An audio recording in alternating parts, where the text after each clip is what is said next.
Thank you, Chair. My name is Braedon Earley. I'm the President of the 1Territory Party. Thank you. I'm here representing the 1Territory Party and its members. Thank you very much. I put together a very brief submission. I didn't get the time that I was hoping to get, so 15 minutes. I think I've got 10 minutes to present and then 5 minutes for questions. Is that Yes, my understanding? you're just before the break, so we're happy to go into the break if that needs be. Dear Madam and panel, without prejudice, my name is Braedon Earley, born in Darwin, raised in the Roper River. My wife was born in Darwin, as was my 4 children. I am the President of the 1Territory Party and have been involved in territory politics for the past 17 years. 1Territory was founded on the back of banning fracking. My conflicts of interest are, I am political and if elected will ban fracking in the Northern Territory. I have worked in every major project in the Territory over the last 20 years. I have contracted to impacts and regulatory controls, government approvals and compliance.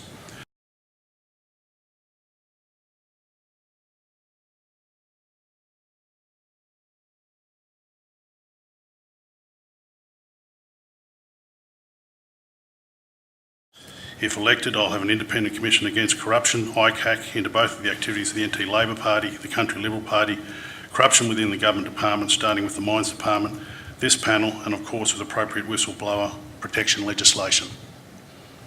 In 1987, I met a man at a cocktail party in London. It was at a castle. The party was being hosted by the Duchess of Kent. I was a bit out of sorts, not long left my home and in the company of strangers. I was standing by myself, looking at an upright configuration of knight's armour, when a voice from behind me asked, "What do you see?" And without turning, I answered, "A man who was scared of getting hurt." That's when I met David Attenborough. He asked me where I was from. I told him. He then proceeded to tell me all about my home, the science, the Green River, the Latin names of the different species of animals that made up its ecosystem, the heated water through the limestone aquifers and the fragility of God's own country, the Roper River. Now in 2018, I'm before a panel of people I've never seen or heard of before that have written a draft final report on how to frack the Northern Territory and how to avoid the risks. There is no David Attenborough on this panel, nothing like him, and for good reason, I imagine. And I'll show you why there's no David Attenborough on this panel. Item number 1. I should really submit these. Yes, please. Sorry, I should have done that. No, that's fine. That's fine.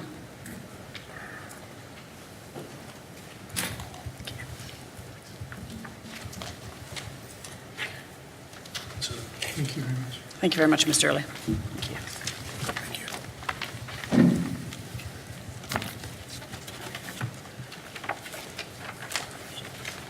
If you've got a spare there, if not, I'll sacrifice mine, but if you've got a spare in due course, if that could be handed to the task force, thank you.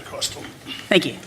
I've got a copy attached of an Origin Group internal audit, proof even the biggest and the best companies cannot meet their own regulatory controls or compliance with external approvals granted by governments. Coincidentally, this is one of 3 companies consulted and relied upon for industry information in the ASL Allen Consulting. The economic impact of a potential shale gas development in the Northern Territory. A report you, the panel, changed the terms of reference to obtain and you, the panel, appointed. The companies that have operated in the Northern Territory in the past are no different. Their legacies include Rum Jungle Mine, Mount Todd, Sherwin Iron, Red Bank, Montoro Oil Platform. Questions should be asked of existing operations, their regulatory controls and government approval, including and not limited to MacArthur River Mine at Impex. Item 2 is an extract from Falcon Oil and Gas. It's further proof that the Northern Territory is signalling to all and sundry in the financial markets that fracking is going to proceed in the Territory. It's a UK-based company in a joint venture with Origin in Beetaloo Basin. Item 3 is a brochure. Further proof beyond reasonable doubt the Territory Government is promoting fracking well before the findings of the fracking inquiry has been released. The brochure highlights the potential of the industry and the potential investment opportunity. Item 4, no conflicts of interest have been declared by the consultants or industry sources that the Northern Territory Government sources and the ASL Allen Consulting produced the economic impacts of potential shale gas development in the Northern Territory. Most of those companies and people interviewed by this company are either pro-fracking or in the industry. Most of the industry-informed information used is pro-fracking. This report cannot be relied on without any bias towards the industry. I cannot find anywhere listed any of the panel members' conflicts of interest, nor can I find anywhere any of the consultants who've used and their conflicts of interest. It's fair to say The Territory Labor Party would not have been elected in the last election if it wasn't for 1Territory preferencing them, or NT Labor following our lead and announcing they would put a moratorium in place on fracking if elected. But federally, Labor Australia-wide is pro-fracking prior to the Territory election. NT Labor got elected on the back of stopping fracking.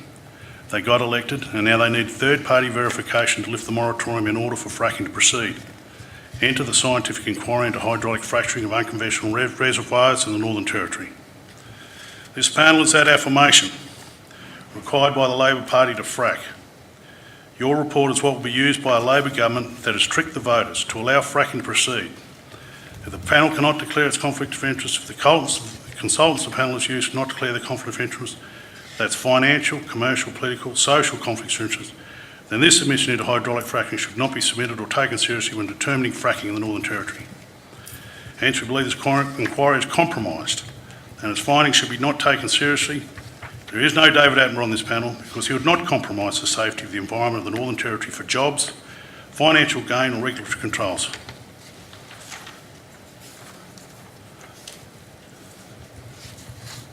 I do not wear a suit of armour. I'm no David Attenborough. But I'm not afraid of getting hurt to protect the pristine waters of the Northern Territory from fracking. And I think you'd be surprised just how many Territorians feel exactly the same way as me. Your draft final report does not reflect the views of the majority of Territorians. This report does not justify the onshore hydraulic fracturing of the Northern Territory. There is no social licence to frack the NT. When elected, 1Territory will ban fracking, conduct an inquiry, ICAC inquiry into this process in the Northern Territory. Attached is the brochure that I referred to, and attached is the internal audit into compliance failures within a gas company, and that's what it looks like when they do internal reports, and that's just a very small one. Is this in relation to all of Origin's I can't go into too much more detail about it, Justice, program? but if you can have a look at it. Yeah, as you can see, this is what we're all immediately have turned to and flicking through now. But, so I'm just wondering what it relates to. It relates to their internal audit process with regards to compliance. Yeah, but and in relation to approvals. what? In their internal reviews in regards to compliance and approvals. In relation to Their gas? activities, in relation to their activities. All of them? That's my understanding. Okay, no, that's what I was trying to clarify. It refers to South Australia, Western Australia, and I think activities in New Zealand. Oh, no, that's what I was trying to find out. I just add that I've been involved in just about every major project in the Northern Territory in the last 20 years, and that's iron ore, railway line building and gas plant building. That's both gas plants. And if any company or any business comes to the Northern Territory, and it doesn't matter who the government of the day is, they're all the same in my books. They get major project status and they get waivers on compliance and on regulatory controls and on approvals. And it's been proven time and time and time and time again. And there's nothing no one can do or say after the event.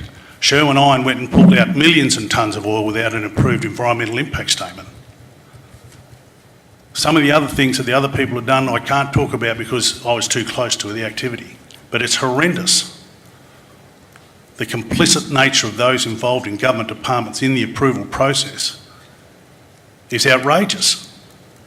And it's all approved by ministers of the day, and it doesn't matter if they're wearing red shirts or blue ones.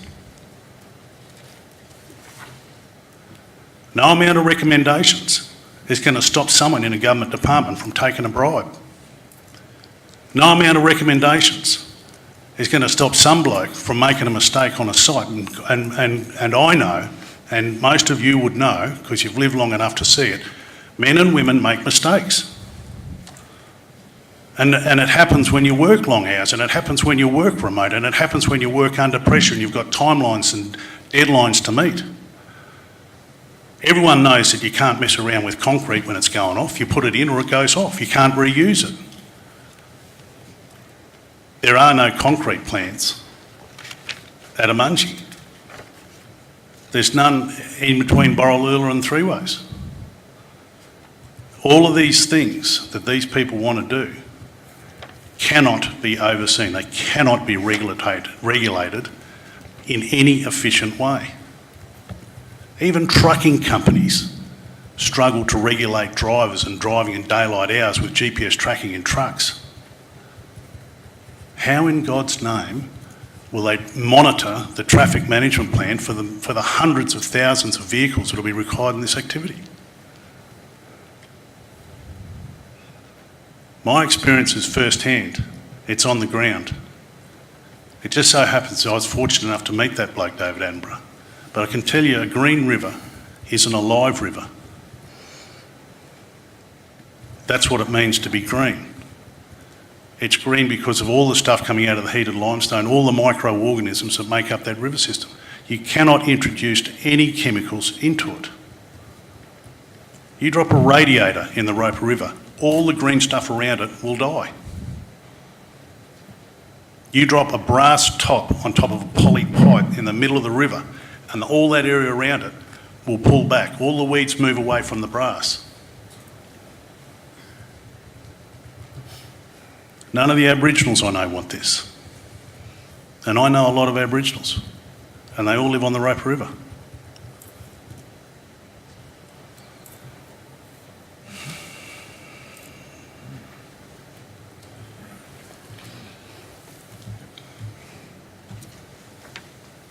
Any questions? I just wanted to add one point of clarification because I just don't understand what you're saying here. You've said that with the economic impacts with Russell Allen that the report changed the terms of reference. Well, the last time you and I had a conversation, Justice, there was no economic consultants in this terms of reference. So it's a reference, this is a reference to the terms of reference setting up the inquiry. The terms of reference setting up the inquiry, there was no terms of reference covering the economic impact of this activity. And after you and I had a conversation, I think it was in this building, that there was an economic consultant appointed to address the economic impact. So the terms of reference of this inquiry have been changed.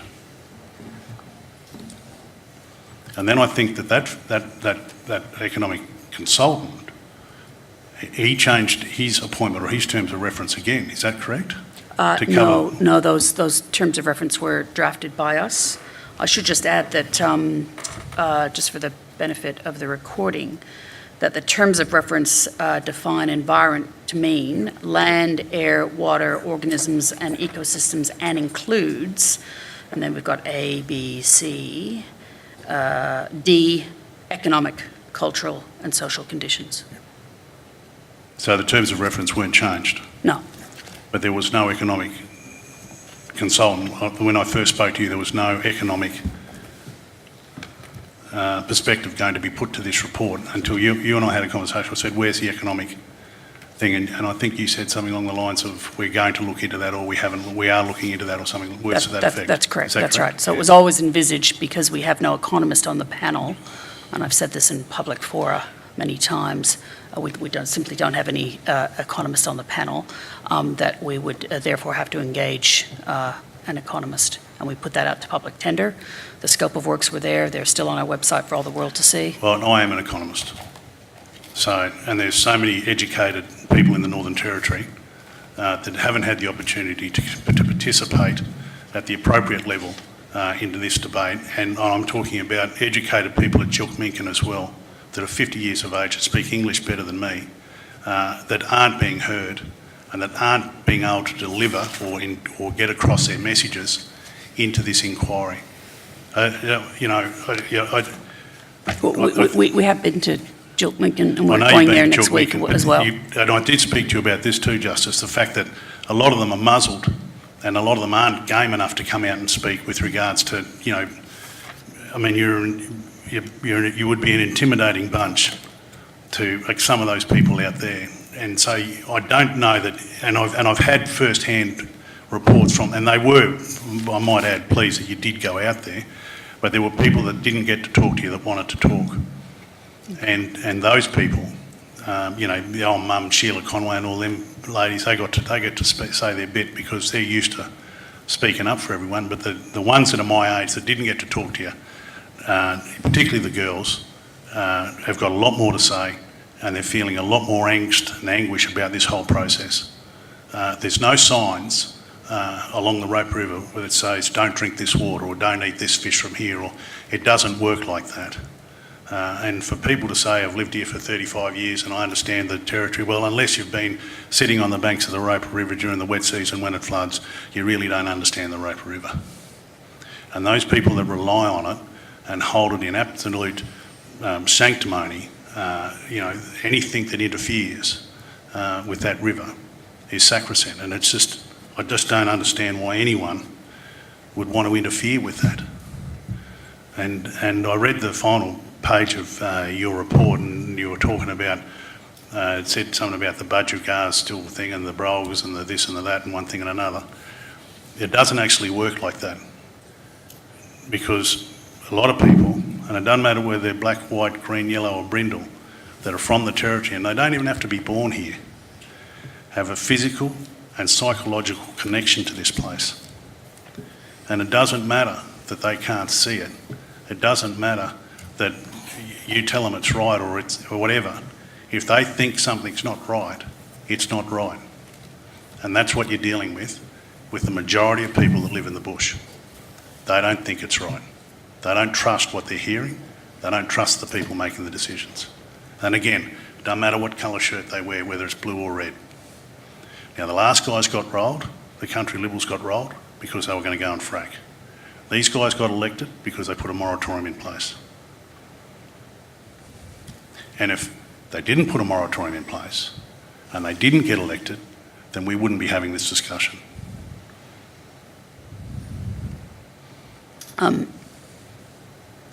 The final comment I wanted to make was that in relation to the CVs of all of the panel members, myself included, they are up again on the website. So you can find out, as I said, the employment backgrounds of all of the panel members. Thank you. And certainly there were probity checks that were put in place prior to all of our appointments.